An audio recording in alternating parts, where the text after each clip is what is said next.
Assalamualaikum warahmatullahi wabarakatuh. Haturan mitra tepang dangu deui sareng Mang Barna. Alhamdulillah Mang dina kaayaan sehat atau mugi wae mitra dangu ge sami pada sehatna.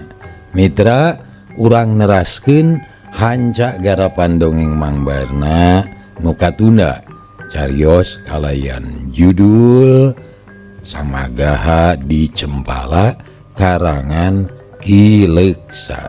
Urang teraskeun deui hanca nu katuna. Upami teu lepat hanca nu katuna teh parantos dugi ka sabab ayeuna mah geus babalik pikir hayang nyumbangkeun tanaga jeung pangarti ka nagara Cempala. Aman weh geus kitu mah kari nunggu parentah ti Braja Geni. Nah kudu kumaha satuluyna kari kumaha ceuk Braja Geni anu ngabogaan tekad jeung cita-cita. Pami telepat dugi kadinya nya mitra. Kumaha terasna mangga urang sami-sami lajengkeun deui wae. Sok kaparayun sadayana.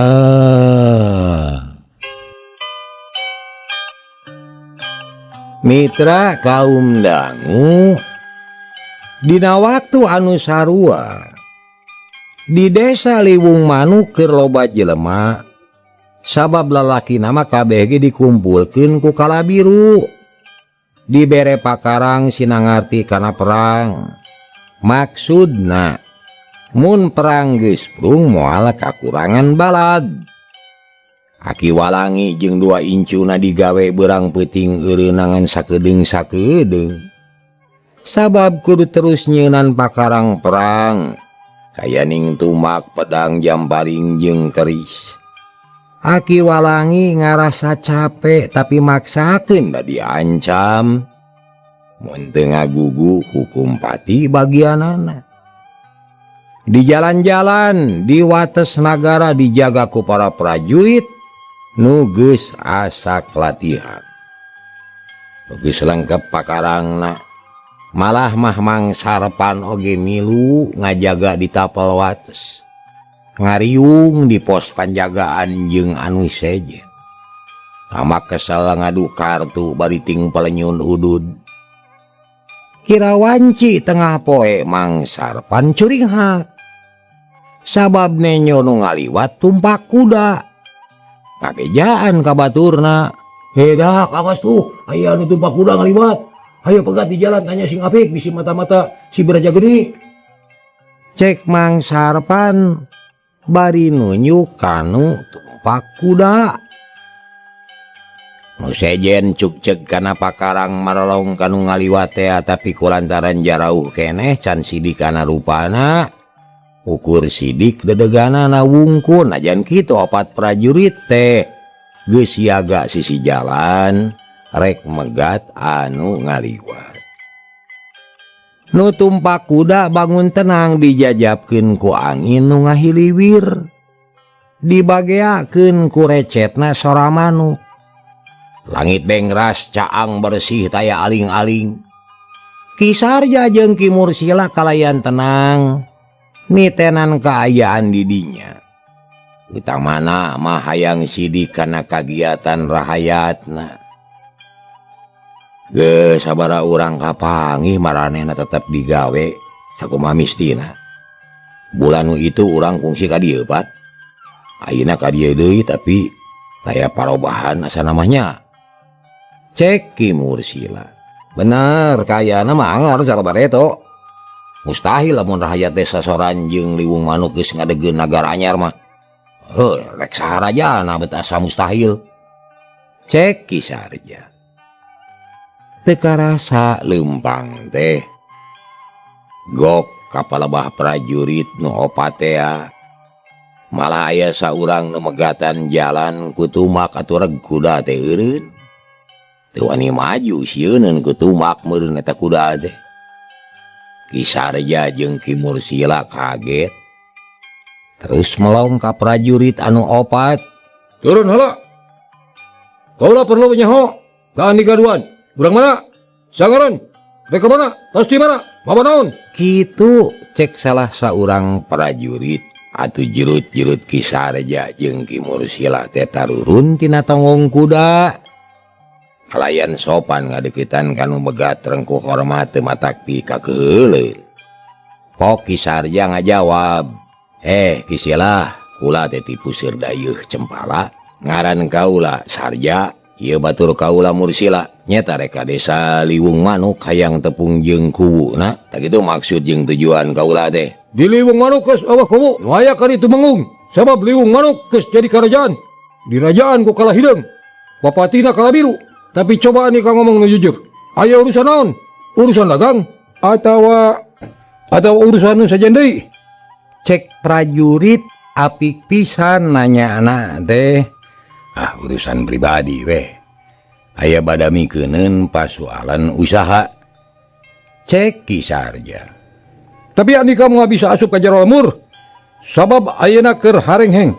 Lemur dijaga, unggal jalan dipegat, nu ngaliwat dipariksa. Leuwih hade andika balik deui. Jaga deui we ka dieu deui mah. Lamun geus salese sarta aman. Huleng Ki Sarja teh ngahuleng. Terus neuteup ka Ki Mursila nu diteuteup mikir sakideung. Lila-lila pok milu nyarita. Ki Sila, ieu teh ti mimiti irah desa Liwung Manuk jadi karajaan. Urang mana rajana? Jeung kumaha mimitina wilayah karajaan weh. Kaula teu boga hak pikeun ngajawab. Dicaram ku pingpinan kaula. Teu meunang nyaritakeun hal eta. Mun anjeun hayang salamet, leuwih hade balik deui. Ulah tulus ka lemur Liwung Manuk.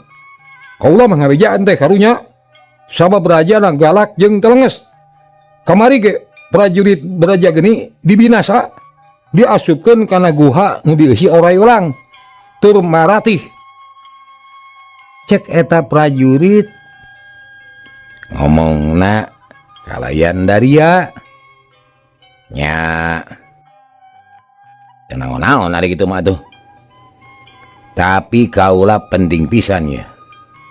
Hayang tepung jeung kuwu Liwung Manuk. Sabab manehna mah geus wawuh pisan jeung kaula. Leuwih hade balik. Ieu bakal panjang urusanana. Hayo balik. Ki Sarja jeung Ki Mursila mikir heula rada lila. Nya akhirna kapaksa nurut kana saran ti prajurit.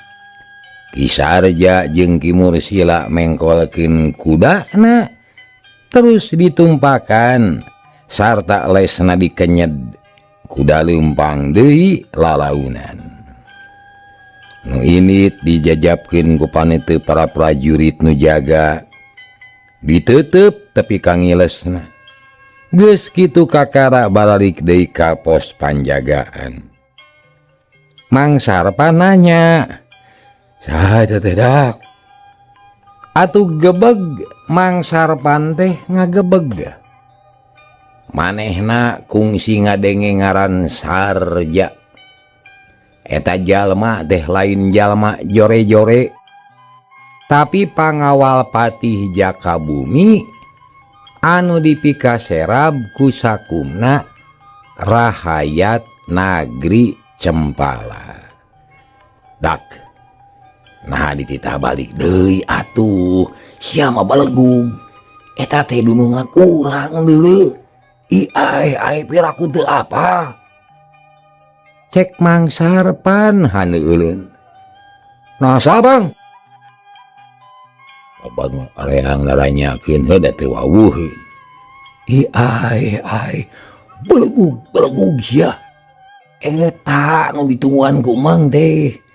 Malah eta pisan nu didaguan ku Bagus Ria oge. Tapi awas, ulah geruh. Sabab ieu teh Rusia. Mun maneh kumawani kecat-kecet akibatna bakal cilaka. Bakal aya nu dihukum gantung. Tak ayeuna caricing di dieu. Emang rek nyusul nu tadi. Sabab penting pisan. Sok jaga sing bener. Ceuk Mang Sarpan terus luak liuk heula. bisi aya kala biru atawa kala hidung, tapi dak duarana ge araya di jero nagara gitunya. Duarana ge dak aya di jero nagara, di jero imah moal los-los ka sisi lemur.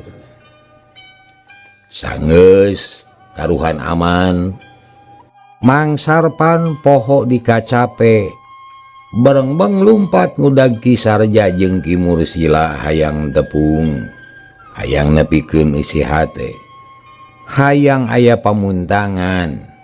Nya Ki Sarja jeung Ki Mursila anu bareto minengarona ka desa-desa nu minengawal patih jaka bumi teh. Perjuangan Mang Sarpan memang teu gampang, sabab manehna kudu lumpat tarik pikeun nyusul Ki Sarja teh. Lantaran Ki Sarja mah geus jauh, jabat tumpak kuda di. Tapi ari kalahkeun ku dileukeunnan mah akhirna tembong lapat-lapat. Gero Mang Sarpan ngagorowok bedas naker. Gon! Gon! Agon! Cenah bari terus lumpat kituna deh. Kacaturkeun Ki Sarja jeung Ki Mursila ngadenge kanu gegeroan teh reg eureun. Barang Malik breh katenyo aya anu lulumpatan bari gegeroan nyepuguh Ki Sarja teh heraneun. Sahanya lulumpatan ka ditu? Cek Ki Sarja nunjuk ka Mang Sarpan. Nu beuki lila beuki deukeut lumpatna ti babaranding. Ai jiga urang desa euy ja. Nu geus wawuheun ka urang. Urang dagoane di dieu lah. Nah saha manehna teh? Cek Ki Mursila. Tekung silila rong heap Mang Sarpan datang. Katara kesangna ngucur bajuna ribeg. Napasna ngahegak sabab tanaga sasat dibeakin kabeh, sangkan Ki Sarja kaberi. Atuh arigok teh ka Ki Sarja, lain ngomong kalah calawak we bari buncelik. Sukuna leuleus brek deku terus ngalungsar, ngahegak pikawatirin. Ki Sarja jeung Ki Mursila turun tina kuda tuluy nyalampirkeun kanu keur ngalungsar bari ngararasakeun kacape. Saanyeun aya naon gegeroan ka kaula? Cek Ki Sarja. Tapi Mang Sarpan canemalan kala mencetan beuteungna. Kawas anu kalikiben jeung nyeri dada dibalas ngamakan satarikna bari lumpat. Cina heula pasti capeun meureun. Cek Ki Mursila gek diuk dina jukut gigireun Mang Sarpan. Lila-lila Mang Sarpan kumpul lelemutanana, kumpul deui tanagana. Napasna teu sesek teuing. Pok ngomong tapi dibarung keneh ku ngahegak. Meni haheho. Jelaga. Alah. Apunten anu kasuhun. Abdi teu tiasa ngahormat. Oge abdi teh. Apunten parantos ngajahutkeun malah juragan. Perlakuan prajurit anu tadi. Tangtos. Aduh, terus kana maneh juragan. Kekena saha di maneh? Da tadi mah eueuh maneh teh. Ki Sarja heraneun. Abdi kapalana, abdi cicing di pos penjagaan. Abdi nu tanggung baler kana aman sareng henteuna daerah ieu. Oh, gitu. Saha ngaran maneh teh? Abdi pun Sarpan. Sobatku bagus dia. Anu bade ditepangan ku salira. Da ayeuna abdi ngajang udag. Jalar aya dugikeun anu kalintang pentingna. Sanaos dugi kapati abdi ikhlas. Ridho lillahi ta'ala asal ieu amanat tos didugikeun ka gambaran. Gitu agen. Ceuk Mang Sarpan dari naker bari haheho. Nyapuguh Ki Sarja jeung Ki Mursila reuaseun duanana melong ka Mang Sarpan. Coba ngomong aya naon atuh teh? Cek Ki Sarja deui. Juragan, nah leres Raden Alom Jakala nuju angkat. Cek saha make nyaho? Kieu lalakonna teh agan. Barabat Mang Sarpan nyaritakeun kajadian anu tumiba ka desa Liwung Manuk. Malah ditetek ti mimitina pisan da manehna anu pangheulana tepung jeung Kalabiru ge. Terus nyaritakeun kajadian di Kuwu Soran. Ngeunaan datangna dua prajurit Braja Geni malah diterangkeun tepi ka bubuk leutikna. Nyapuguh Ki Sarja jeung Ki Mursila atoheun pisan. Sababnya ieu pisan anu keur diteangan teh. Kitu. Kajadian anu tumiba ka desa Liwung Manuk teh agan. Abdi sadaya ngaraos bingung agan. Duka kedah kumaha carana agan. Sadaya akal tareka parantos di jalan genanging kalah hideung sareng Kalabiru teh sanes jalmi samanea ku racun oge teu teurak agan. Kitu itu teh. Cek Mang Sarpan mungkas carita anana anger bari harungha hareho. Jadi ayeuna teh rakyat Liwung Manuk jeung nu deukeut ka ieu desa ngawula kasih kalah hideungnya. Cek Ki Sarja rada benu. Margi teu aya jalan sanes kanggo nyalametkeun nyawa kapaksa ngabantuin jalan eta nanging sing percandan agan ngawula so teh ngan lahiriah wungkul lamun batin masa dayana oge sumujud keneh ka nagri Cempala agan malih abdi teh jumurit jeroning ati sumambat jeroin dada hoyong gaduh pamuntangan aku mah kedahna supados abdi tiasa leupas tina cengkraman kalah hideung bari teu ngaruksak rakyat kitu agan. Tak ina tepang sareng gambaran agan mugi we sing janten emutan supados engal ngajahit abdi sadaya tina ieu pancapaya agan kitu. Cek Mang Sarpan nyarita sabalakana. Aduh. Teu sangka atuh hari kitu mah. Tapi kaki itu kalakuan kalah hideung. Oreng manehna teh jelema sakti gagah rongkah tanpa tanding. Tapi kumaha kahayaan Aki Walangi jeung incuna? Ki Sarja nanyakeun tukang panai dea. Deui ka dangat ieu mah barokah nuju sarehat. Nanging pan nuju di beres tanagana. Sumuhun kangaranan aki-aki dikadahkeun ngadamel siang wengi teu aya lirena. Hawatos agan kedah ditang tayungan. Cek Mang Sarpan bari semu ngalima. Syukur ari kitu mah kaula geus boga cekleun. Aya laporkeuneun ka nagara. Ngan maneh perlu nyaho Sarpan. Sanyana di negara oge keur samagaha ieu teh.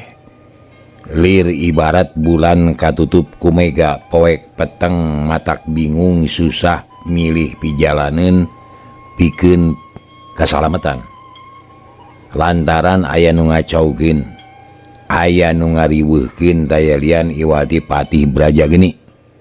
Takulantaran kitu wayahna kaula ti pihak pangagung moal waka merhatikeun rakyat Liwung Manuk. Sabab di luhur ge aya pasoalan gede. Gencing salabar tawakal we lanan ulah pohon neda kanu maha kawasa.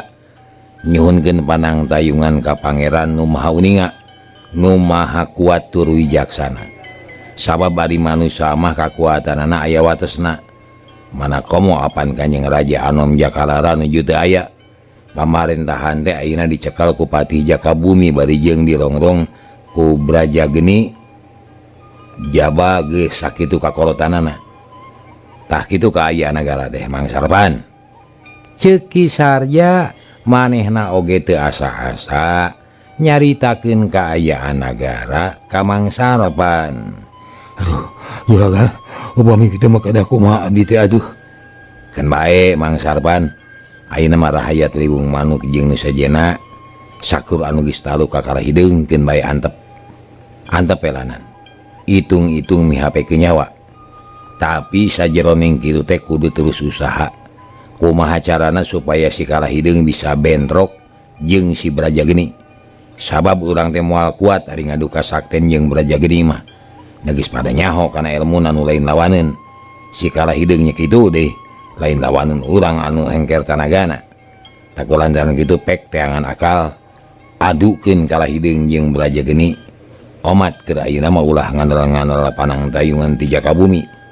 Sabab saanyana Raden Jakabumi ku anjeun nuju kenging fitnah. Tadi mana engke aya uar pangajak ti pihak Brajageni ulah diladenan. Bejakeun we geus talu ka kalahideung gitu. Ngan mun aya uar pangajak ti Jakabumi, maraneh ulah cicingeun. Kudu siaga pikeun ngabela bangsa jeung nagara. Sing saha nu satia satuhu ka Raden Jakalara, kudu satia ka Raden Jakabumi.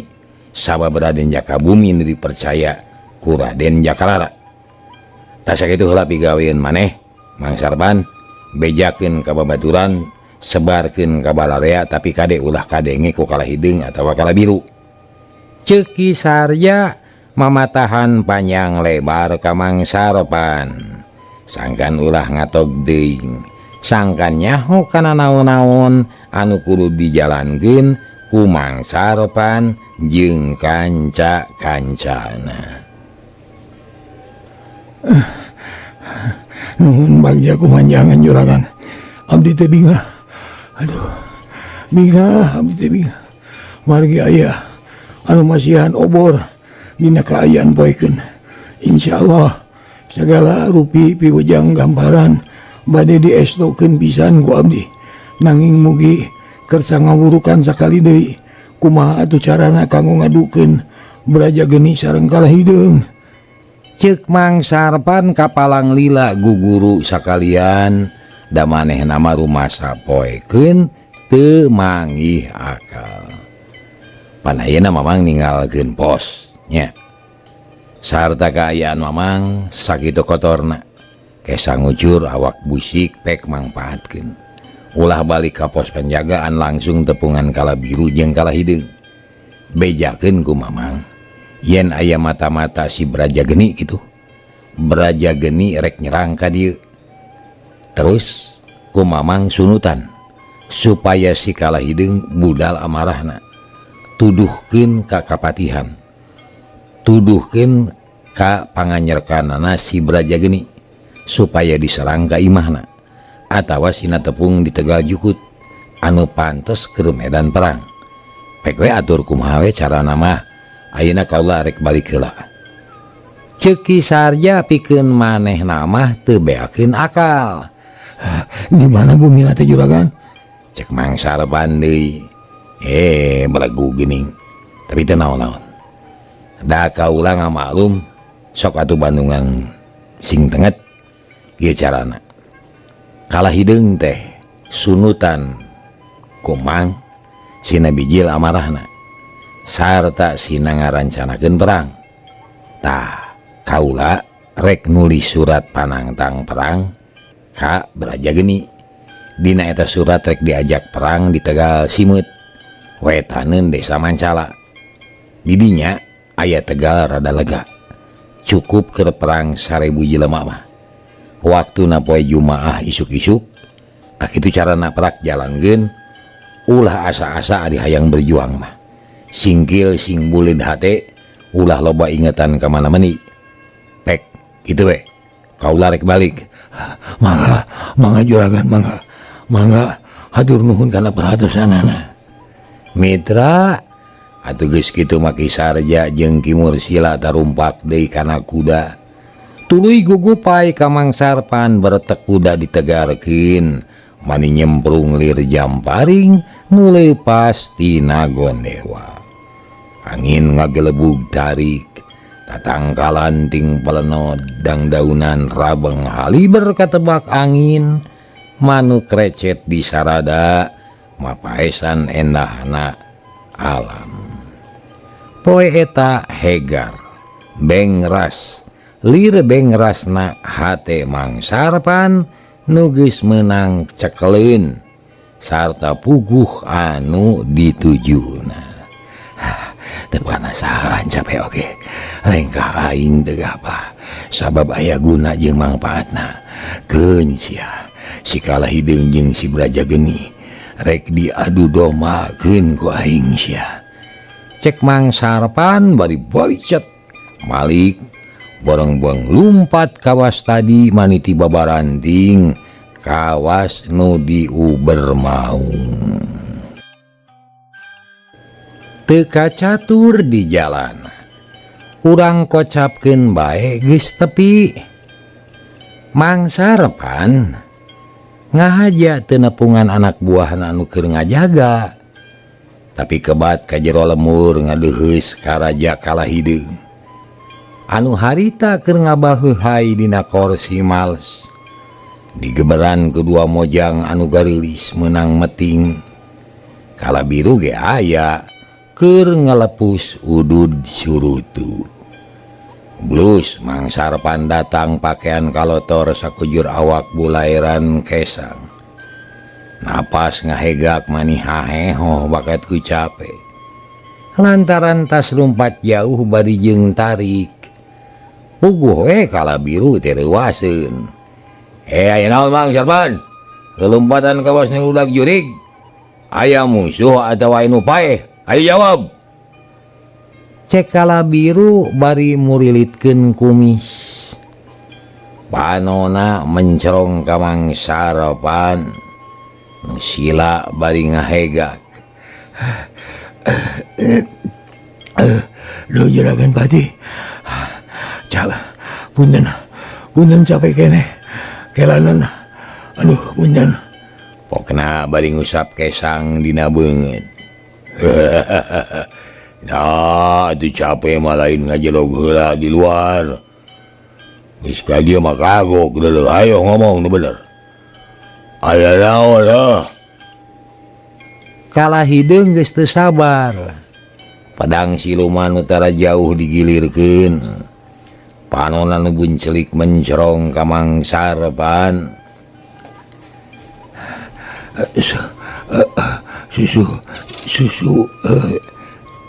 Susu mangga juragan susu mangga kieu nun di tapal wates nagara abdi menakan mata reg eureun nyaritana pegat dina kagokna atuh Kalahideung teh nyentak deui wae mangi mada sia buncarik atawa naon heuh ulah dibotong-botong sia ngomong deh teu hardi.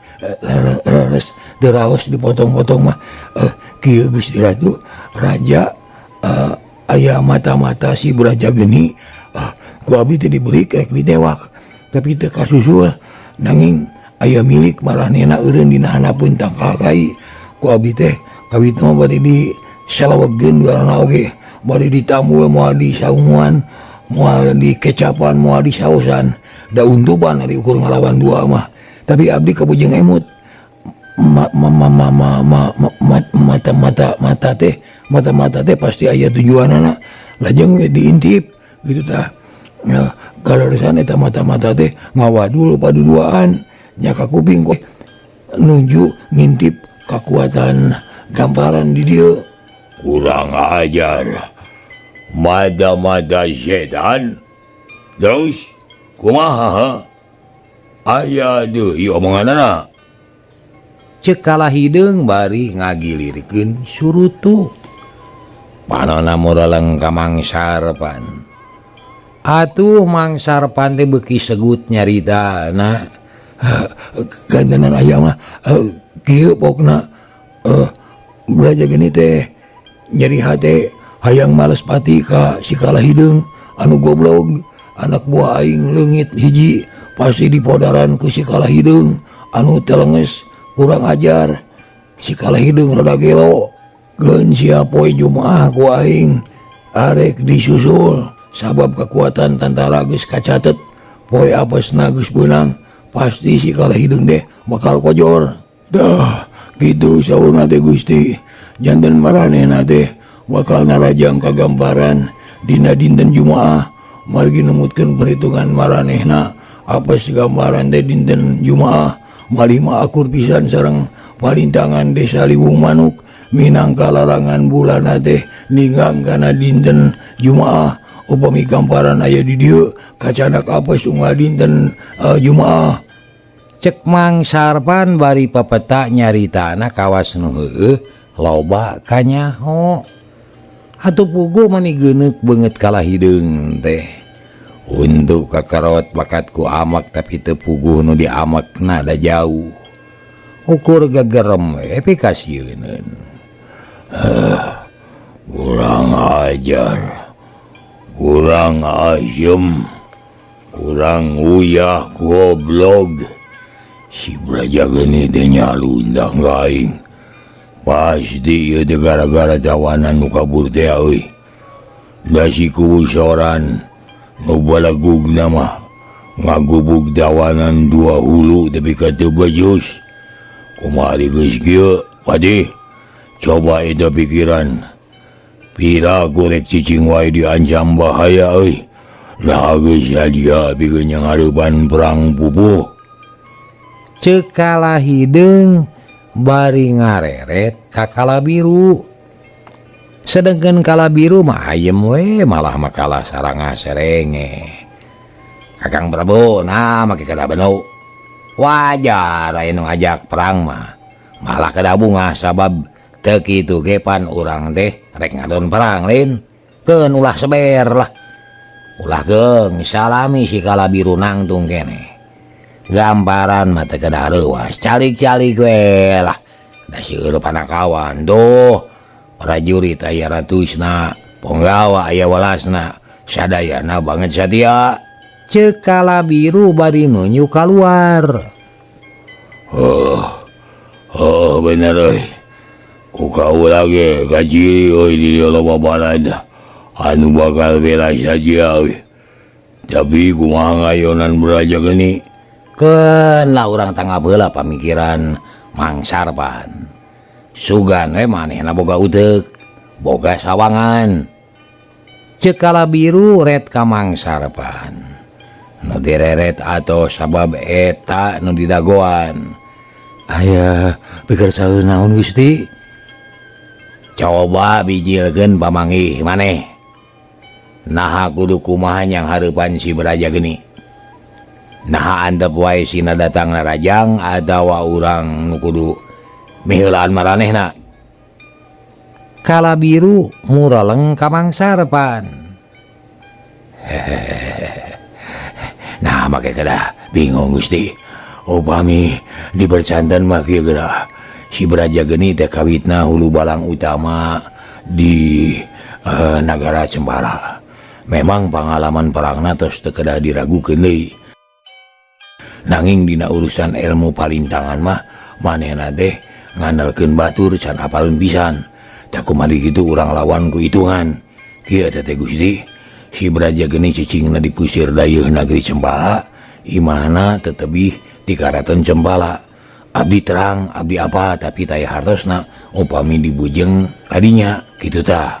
Ari apasna si Braja Geni, apes dirina jeung apes tempatna ninggang kana dinten Kemis. Tak kumari kitu manehna moal daekeun ngajorak dinten Kemis, margi sieun bae pastina oge bakal ngajorak deh dinten Jumaah. Sakumaha cek rancana maranehna. Tak kumari kitu urang ulah cicingeun, ulah ngantosan ditarajang lawan, langkung sae nempuh musuh langkung dibayun. Waktosna anu sae nyaeta dinten Kemis. Ari Jumaah teh apan memeh Kemis. Janten memeh manehna datang rarajang, serang heula ku urang piheulaan supaya maranehna kapiheulaan babar. Tak gitu Gusti. Ceuk Mang Sarpan bari papeta ngomong daria teu asa-asa. Cakakak atuh Kalahidung jeung Kalabiru teh seuri kataji ku omongan Mang Sarpan. Dua pangagung nagara teh bungah sarta asa ngemplong hatena. Satuju kana omongan Mang Sarpan, nu asakeuna kana mamaras. halus bisa di pamadegan teh euy pan. Kaula kataji ku omongan sia, tapi coba kumaha pamanggih Pati. Kalah hideung ngareret ka Kalabiru. Nya sae pisan usul si Sarpan teh Gusti. Kaula atuh nya banget satuju upami kitu mah sae eta teh. Syukur. Bener kudu kitu. Jig geura siapkeun wadia balad, tatan-tatan pikeun miang ka medan berang. Ulah jalah. Poe Kemis kudu ini serang si Braja gini. Benangkeun sekalian jing hulu ka dieu. Ceuk Kalah hideung ngaragrageun parentah ka Patih Kalabiru. Dawuh timalan. Sumaha Gusti disuhunkeun pidoana. Ceuk Kalabiru bari nyemah. Diduakeun pisan ku kaula. Mangga hasil mangga datang badi mawa kaunggulan. Kalabiru nyemah deui terus unur ti payuneun ratu kaluar ti karaton. Dituturkeun ku Mangsarpan jurut kaburuan. Terus muruh ka hiji imah paranti kumpulna para ponggawa nagara. Paseban minangkana mah ngan wujudna imah keneh da karajaan macan ngawangun maklum. Nagara anyar karek boga ngaran wungkul. Bus ka imah kasampak teh keueuh bagus ria aya di baturan ku sawatara ponggawa anu teu milu ngajaga di tapal wates. Puguh kuwu jeung baturna kaget. Kasumpingan Patih teu karana aya iber ti angalna. Cungcong nyaremah ka Patih Kalabiru. Dario kabeh urang ngayakeun rapat kilat. Sabab aya beja nu matak reuwas aya pagawean anu kudu dilaksanakeun ayeuna. Ceuk Kalabiru. Bari gek manehna ge diuk. Mangsarpan sila gigireun ku Bagus Ria nu geus maneko ti tadi keneh. Aya pikir saeunaon Gusti? Kuwu nyembah. Kieu kuwu. Kitu deui ka sararea. Utamana para hulu peda, para hulu balang, para ponggawa, para tamtama bintara, urang teh baris nempuh si Braja Geni dina poe Kemis. Taku lantaran kitu geura siapkeun pasukan sacukupna. Teu kudu kabeh satengahna ge mahi. Siapkeun pakarang gagaman perang, siapkeun pibekeleunana sarta atur sagala rupana. Nu jadi kokolotna Teku wakilna Mangsarpan. Mun aya naon-naon gancang laporan ulah diengkekeun. Sabab poe Kamis isuk-isuk kudu geus miang ka medan perang. Kitu dah. Kami sore kudu geus bisa ngajingjing hulu si Braja Geni.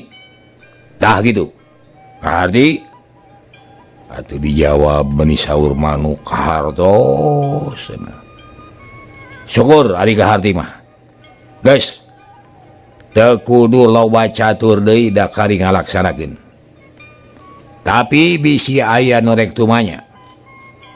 Pok ayeuna. Punten mangga duh picarioseun sakadik ieu. Cek Mangsarpan. Buru-buru. Bawi raos nempuh musuh mapaglawan ulah langsung ka bumina. Sabab urang bakal eleh set. Margi batur kagungan benteng anu kiat. Tak kumari kitu urang pegat we di hiji Tegal anu kasohor sok disarbat Tegal Simet. Urang teu kedah repot-repot masang rahan we di dinya. Lajeng kintun serat panangtang perang ka Braja Geni. Keun mangge sangem ngintun serat nama. Kitu kaula nun. Ceuk Mangsarpan dariana ker. Manehna satuhu kana papatah ti Kisarja teh. Kumaha pamanggih nu sejen? Cekala biru nanya kanulian. Abdi satuju kana usul Mang Sarpan leres gitu. Ulah langsung ke bumina mending keneh ditangtang si Nabijil keluar we supados laluasa perangna. Margi leres kapatihan mah dikuriling ku benteng bakal kagok narajangna. Cekuwu nya tujuan kana usul Mang Sarpan. Nyaheg. Kau lagi satuju ari kitu mah. Prak jalankeun sasadiaan ulah aya kakurangan. Supaya perjalanan lancar, tujuan hasil. Atuh reang naremalan mangga cenah. Sejang estokeun kana parentah Kalabiru. Geus kitu mah Kalabiru turun ti paseban. Terus ngontrol para prajurit nu aya di asrama. Malah terus katapel wates ngalang-lang bisi eueuh anu ngajaga. Tapi tetela para prajurit teh kabeh satia. Eueuh nu wani malencing da geus pada nyaho. Mun baha kakala hideung nyawa tebusanana.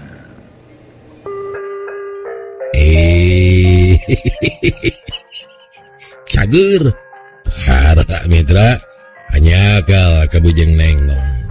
Hatur nuhun kana perhatosanana, insyaallah enjing tepang dangu deui. Billahi taufik wal hidayah. Assalamualaikum warahmatullahi wabarakatuh. Ciao.